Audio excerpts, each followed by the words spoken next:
Hello, everyone. Welcome to our presentation around AI. I have the pleasure to introduce Jerry Hartanto, who runs Trace3's analytic practice for us. Jerry has been building out his team around AI, machine learning, and data analytics across the board. We've helped some of these customers that are sitting in the room. Jerry knows that he is between you guys and a beer, so we'll have Jerry rush through his 30-minute speech. But I welcome Jerry Hartanto.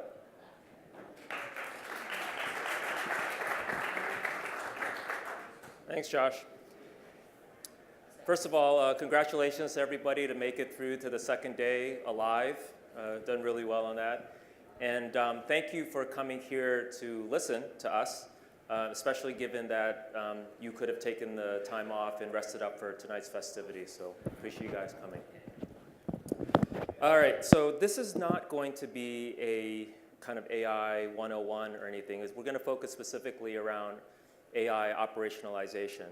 But prior to that, we will talk a little bit about AI just to kind of level set the understanding.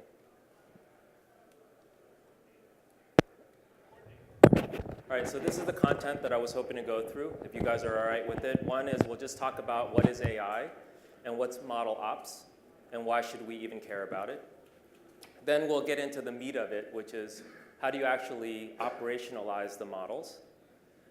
And then we'll kind of surface back up a little bit to understand what the overall AI strategy might look like and how you would go about implementing that. And then finally, for those of you that are interested, I'll just have a slide on a couple of resources that you might be able to access if you want to do your own kind of reading. Does that make sense for everyone? Okay. Okay, so let's define AI. Probably the easiest way to do it is within the context of BI. Most of us understand business intelligence, and that is the kind of, oh, I pressed the wrong button. That is the two areas down here. So BI is about descriptive, in terms of understanding why something happened. That is the normal kind of reporting, dashboarding that you guys are familiar with, I think.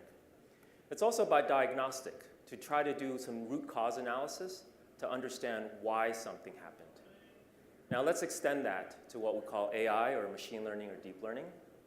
And that's more about prediction, to try to understand what could happen, or at least if multiple scenarios of things that could happen, what's the confidence level of those things that could happen?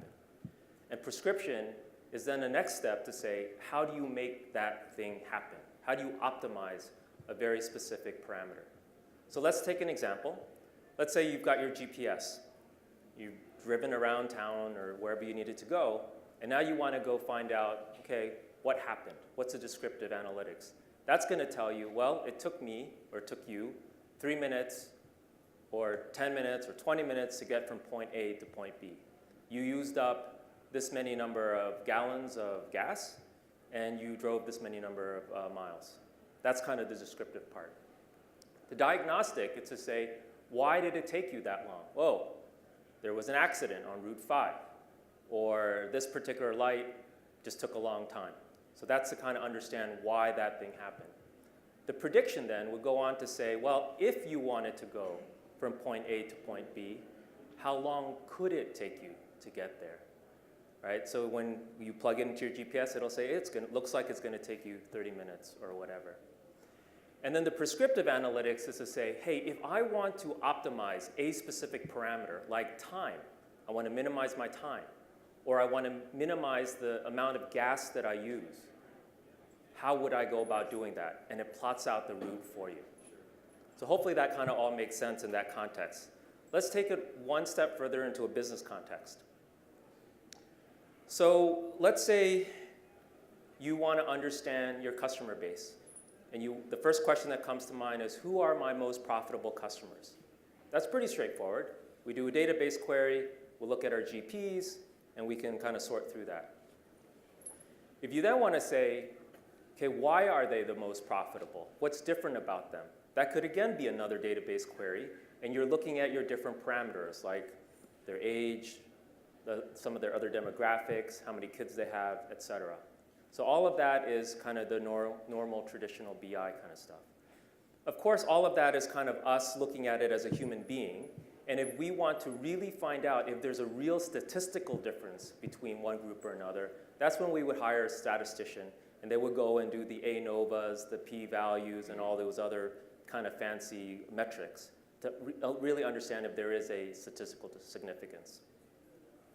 Now, let's go on a little bit further. If we wanted to say, can I really figure out who these customers are in terms of their segmentation? We as a human being, we can only look at so many parameters, 10, 20, but a machine can look at thousands. And that is why you use machine learning, because it will automatically segment by looking at all the attributes of your customer segments and figure out which are the segments and how would you break them out. And that's one element where you would use machine learning. Another one is prediction. So if you wanted to say, well, if I have a new customer that comes in and I want to figure out how profitable they could be, that's when, again, machine learning would take a look at your existing customer segments, figure out where this particular one coming in fits into, and then be able to do the prediction on how profitable that individual would be. Hopefully that makes sense. All right, so some quick definitions, because we throw around these terms a lot, and I think Mark might have showed something like this. This is a more simplified version. If you look at artificial intelligence, that's kind of making a machine act like a human being. It's kind of that sentient kind of thing that I think Mark put up. Machine learning is the engine to make artificial intelligence work. And the way it does it is it uses an algorithm which does not have to be, this is the key part, it does not have to be explicitly programmed. In the traditional world that we live in now, we program specific things to happen.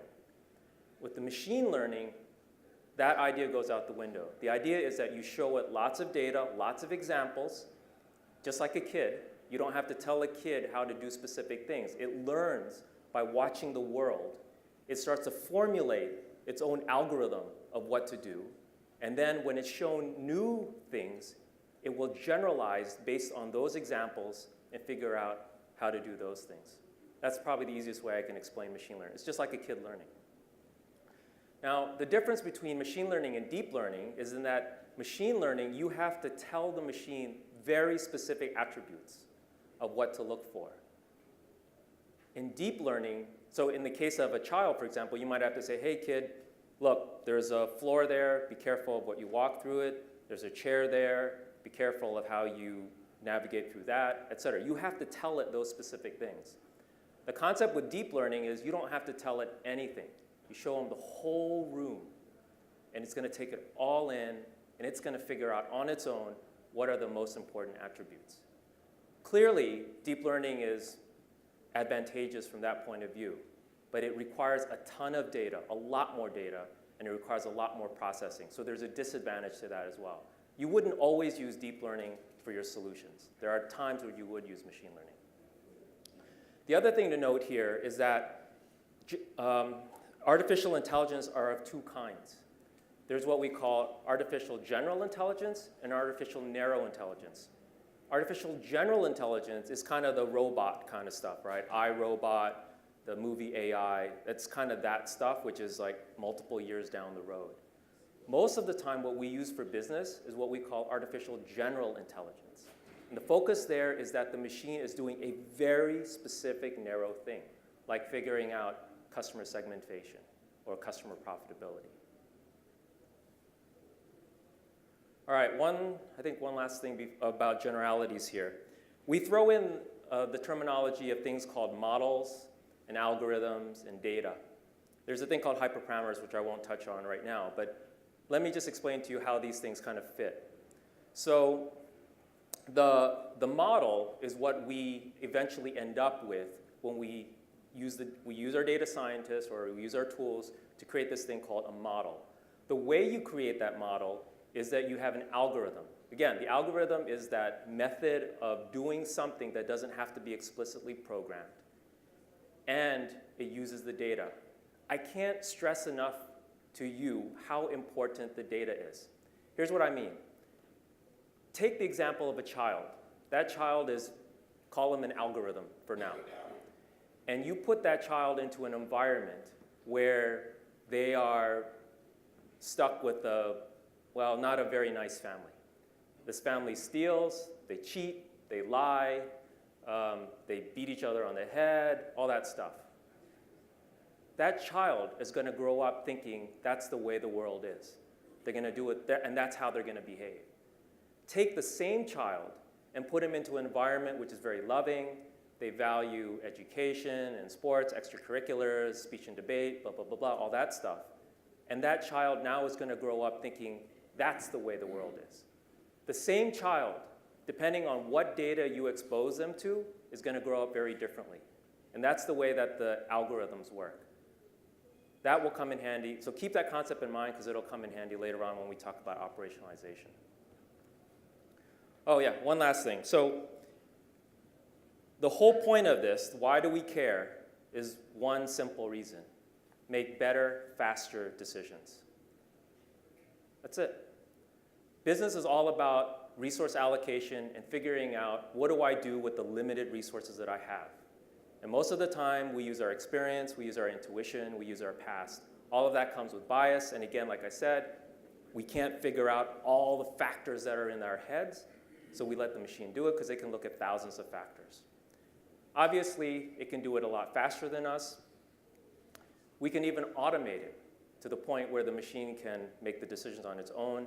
And one last important thing here is retraining versus reprogramming. So again, take the example of the child. You put him into a bad environment. He grows up bad. You don't want him to learn like that. You take that child. You kind of erase his memory. You put him in a new environment. And that child operates in a good way. And that's the point of machine learning. Business changes so fast that if you have to reprogram every time some business rules change, you will be behind the times. And the whole point of machine learning is you don't have to reprogram. You retrain with new data, given your existing algorithm, and it's able to work in that environment. Does that make sense? All right. Okay, and the last thing about it is where are we getting that data? It's all of those applications that have been working out there. The supply chain stuff, the human resources stuff, the accounting stuff, all of that stuff. It's great that it does what it's meant to be doing. But more importantly, it's providing us that data to feed into the machine learning models. All right. This is a busy slide. So 2 main takeaways from here. 1, AI is very consistent with any business framework or business issue that's out there. I've broken it down here into 3 simple areas, but it doesn't have to be this. There's customer-facing kind of things. So here we talk about marketing, like the 4 Ps of marketing: retention and churn, customer satisfaction, net promoter scores. You can look at it from an operations point of view. Robotic process automation was mentioned this morning. Supply chain, activity-based costing. And then you can look at it from a finance, say corporate strategy, HR point of view. You could look at net present value. How do you recruit people better? What's the core competency of a company? All of those things, machine learning can help you. And again, the whole point of it is to enhance, not to replace the human. It's just to make it easier to make those decisions. That's point number 1. Point number 2, you'll see on the bottom there that McKinsey talked about a gap in terms of skill sets. They said, about 150,000 for what's called data scientists, right? The guys who kind of create this thing. More interestingly, to me though, is there's a gap of an order of magnitude higher than that. So about 1.5 million people who are able to use the information that the machines are cranking out. And again, that goes into the enhance the human person. It's not about replacing them. It's about making it easier for that person to do a better job and to make decisions. Okay, this is, I won't go over all of this stuff, but let me just 2 things here. So 1, the AI machine learning market, I guess, is growing really fast at about 48% CAGR over the next few years. And then the other thing is that people are starting to experiment more with machine learning. So down here, the number of machine learning experiments has doubled from 2017 to 2018 and will double again from 2018 to 2020.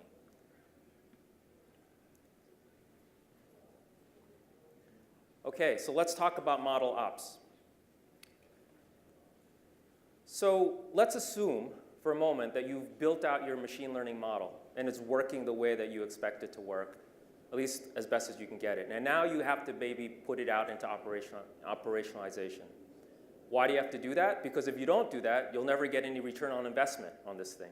So you actually have to make it work. So if you look at it from an external point, oh, I keep pressing the wrong button. When you look at it from an external point of view, it looks really simple.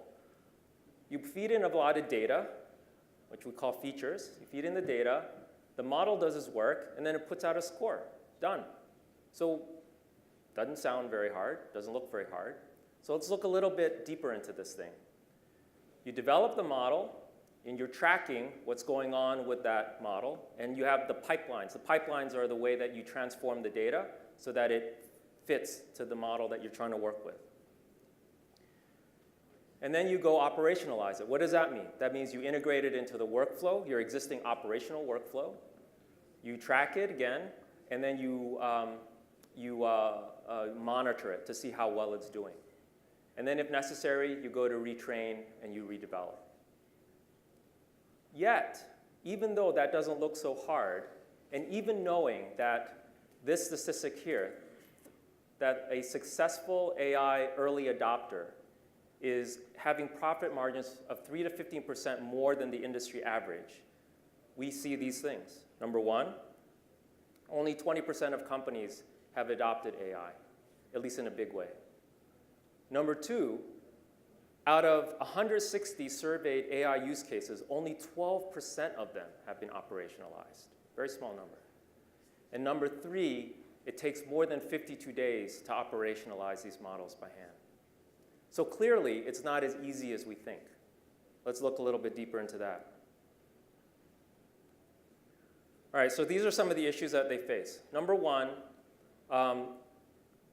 data scientists tend to be smart and touchy people, I'll put it that way. They like to work with the environment that they're used to, and there's lots of them. There's TensorFlow, there's Scikit, there's CNTK. There's a bunch of frameworks out there that they like to use. There are also a bunch of what is called languages. They like to use Java, they can use Python, they can use R. So they like to work in that environment. And it's very hard to standardize that environment. So whatever the data scientists are building out, you have to operationalize that thing. And that could be many. So that's one issue that comes up. The second issue is model performance. So we talk about this thing called model drift. And what happens is the data can change over time. So let's take an example. Let's say you're doing fraud detection.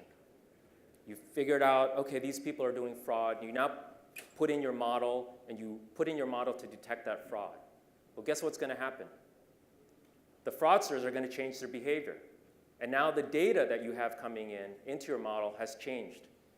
And so now your model doesn't work as well anymore. So you actually have to be constantly monitoring the performance of the model. People also want to do experimentation. They talk about A/B testing or champion challengers. I think somebody mentioned blue-green deployment earlier this morning. And then you have these things called canary models, which is to say, again, comparison of models and how well they're performing. So you have to monitor the performance of the model on a continuous basis. You also have to operationalize it into the workflow. In other words, even if you build a model and you deploy it and nobody uses it, that doesn't work too well either. You're not going to get any ROI on that.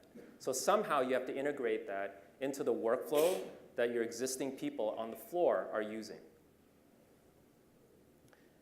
And then finally, there's compliance and regulations. So what are the capabilities required? Number one, you have to track the models and the pipelines to try to figure out which ones you're going to deploy, or any of the ones that you're going to deploy. There are these things called dependencies, which is like we talked about. The data scientists are working in their environment. Those environments have dependencies. You have to migrate those dependencies over into the operationalized environment. You have to look at code, you have to look at the versioning, lineage, all those other things. You then have to be able to deploy that model into what we call an execution engine. So in other words, something has to run those models. You then have to track those models to make sure that they're running correctly and the pipelines, and then you have to monitor their execution. What that means is, yeah, it looks like the performance is pretty good. The latency that you expect is there as well. It's behaving the way you need it to, and you don't need to spin up some additional infrastructure. So you have to monitor those kind of things. So what are the different components? There are those ones right there. There's about 11 of them. You can read them there. I won't read them to you. But let me highlight a couple of them. So these are the 11 that are over here. Most of them I think are pretty self-explanatory. But what I want to kind of highlight is this one right here. This is the model monitoring. This is where you're monitoring for the health of the model and the pipelines. And you're also enabling, it's also enabling you to do the A/B testing. And it's looking for what to trigger off of. What specific things do you need to do? For example, additional infrastructure that you need to trigger, or if you need to do some retraining or redeployment of the model. And then of course, and one last thing is you want to make sure that you save the data. That operational data becomes key for you the next time you need to develop a new model or you need to retrain it. One other additional area, exception handling. So the model isn't always, the world, in the real world, it doesn't always work like it works in the laboratory. And so what you need to do is to make sure that there are graceful ways to handle those things when the model doesn't see the data that it expects to see. Either the data itself is wrong, in which case you're going to have to figure out how to maybe potentially modify it in a different way, or the output that you want is not correct. And maybe you have to route it to an individual to make those decisions. Then one last thing is operational feedback. And we talk again about the model being an enhancement to the human, not a replacement. And those people out on the floor, they know how the model's meant to work or how actually they're working. So anything that's going off with the model that's off, you want to be able to capture that information so that you can improve it down the road. Okay, and then this is just kind of what it looks like from a flowchart point of view. Really simple. You have the user. You're integrating that into the workflow so that the user can get access to it. You have access to the model itself. Any particular problems in terms of exceptions go down here. Any particular issues in terms of operational feedback goes over here. This is the engine that is actually working the model. It's being pushed in this way. And then the most important part again here is the model monitoring. Based on what's going on with the models, it makes a decision to do some model retraining or potentially roll back to a previous version. And then of course you can have some reporting out here, if additional infrastructure needs to be built out here, and then it can go to the redevelopment environment where the data scientists can work on it. Does all make sense so far? Okay. So, can you describe what you mean by the model? You said fraudsters change their tactics. You're going to have different data. Your model may not work as well anymore. Yeah, not so much different data, but different behaviors. But again, earlier you mentioned that business rules change. The value of ML is you don't have to reprogram. That's correct. You have to change the model. Okay. So the data, when you build a model,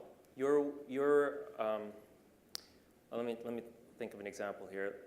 Let's say you have, let's say that example, right, where you are trying to,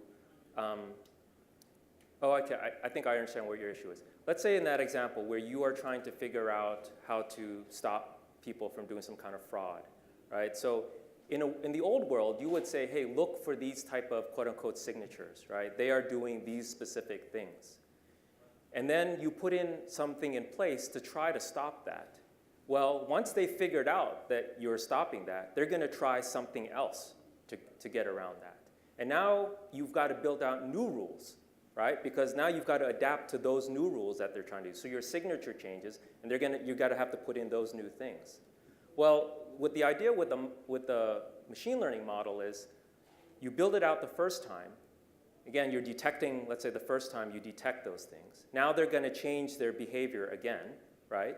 But instead of building out a new algorithm, you would just retrain that model on the new data, the new behavior of the people that come into it.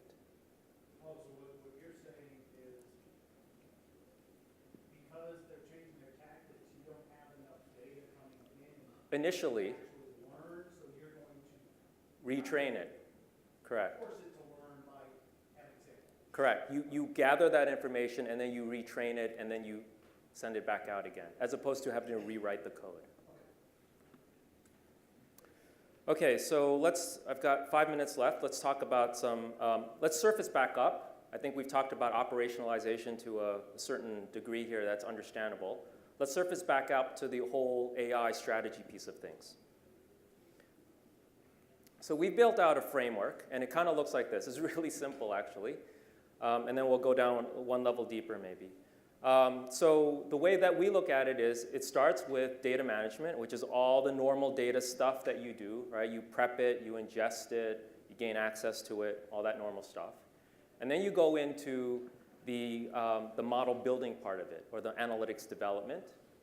Finally, you go to the operationalization, which is what we just talked about. And then the last piece of it is you validate that, yeah, you got the business value out of it that you were looking for. You got your business outcome. On the top up here are who we think would be involved in this. So IT and data engineering and data scientists up here. The line of businesses, which we don't often talk about, but as several people have said, know your customer. That would be up here. And again, just about everybody would be involved here. And then at the very bottom thing, we have an area called model governance, which is to ensure that the data and the models are being used appropriately. Going one step further, I won't go into this too deeply, but yeah, so data management, those 4 pillars here again, a little bit deeper in terms of what we're looking for, and the model governance down here on the bottom. And I'm happy to share these slides afterwards. Now, these are some milestones that we think would work into an AI environment. And it so happens we have services for these things. So let's look at these. So number 1, training. A lot of people, and I'm assuming some people here, would like to know more about how AI benefits the business from a business point of view, not necessarily from a formula point of view, let's put it that way. And so we have an AI for business training. We also can talk about deep learning, which is a new area.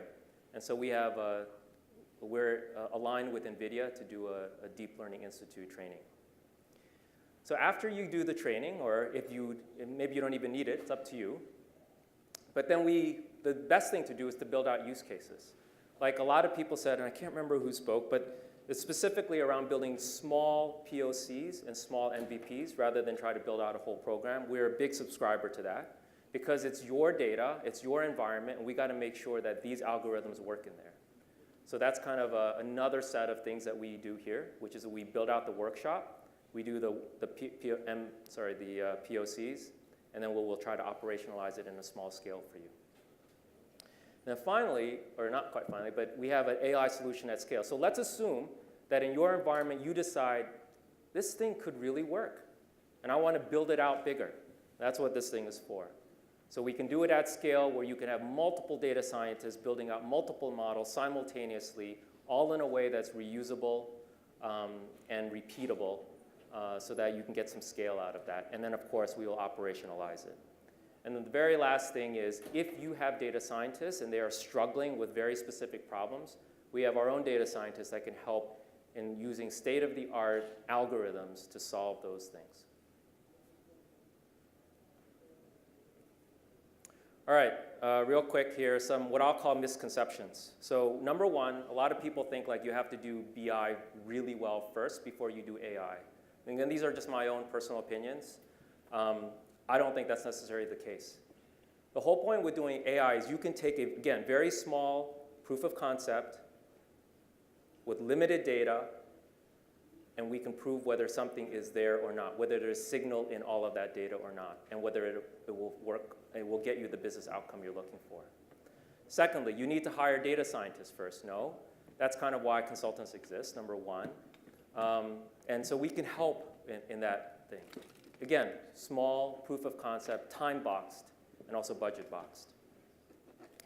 The third one, you need to buy a lot of data science gear first. That's not true as well. A lot of stuff is available in the cloud, very inexpensive, as you all know with the cloud.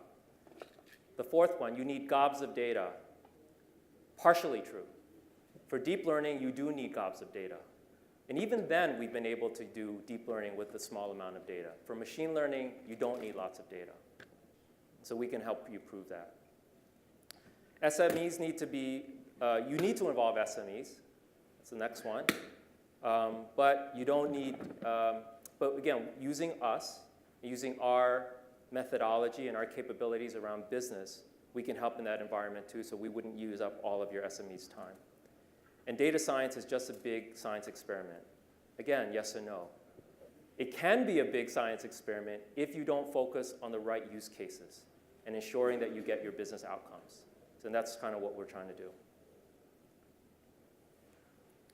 All right, some real quick resources. I'm going to do a shameless plug here.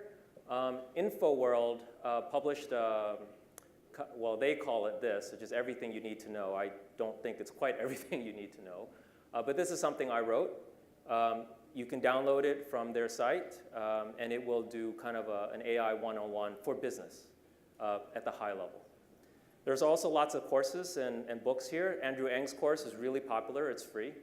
You can do it. And then there are a couple of books here. One, again, specifically for business at the high level. And then if you happen to be in SoCal, either in Orange County or San Diego, we run some meetups around big data and machine learning and AI stuff. I think that's it. Thank you.